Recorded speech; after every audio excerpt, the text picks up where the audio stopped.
আসসালামু আলাইকুম এভরিওয়ান। এই যে ডিম, সকালে একটা ডিম পেঁয়াজ দিয়ে মাখালাম, আমার ছেলে একটু বাইরে যাবে কলেজে। আর এই যে পরোটা বানিয়ে রাখছি, এই পরোটাটা ভেজে দিব, ফ্রিজে রাখছিলাম, এটা ভেজে দিব, ডিম ভেজে দিব, খেয়ে চলে যাবে। পরোটাটা অনেকক্ষণ ফ্রিজ থেকে বের করে রাখছিলাম, আমার মনেই নেই যে এটা ভাজবো। ফজরের নামাজ পড়ে উঠে বের করে রাখছিলাম, সেটা আবার নষ্ট হয়ে গেছে। এই যে পলিথিনের ভিতরে দেখি গলার মতো হয়ে আছে, সেটা আবার এই যে বানাচ্ছি, এটা বানায় ভাজবো।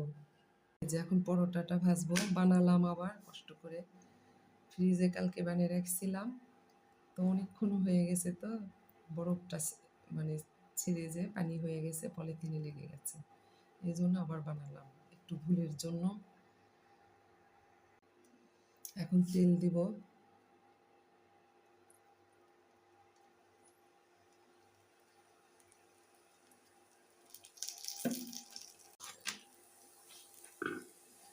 এই যে এক পাট হয়ে গেল। যে ডিম পরোটার উপর ঢেলে দিব, এই যে তেল দিব একটু, একটু তেল দিয়ে নিলাম ডিমের উপর, ডিম নিচে আছে, তো এখন ভাজলে হয়ে যাবে এটা।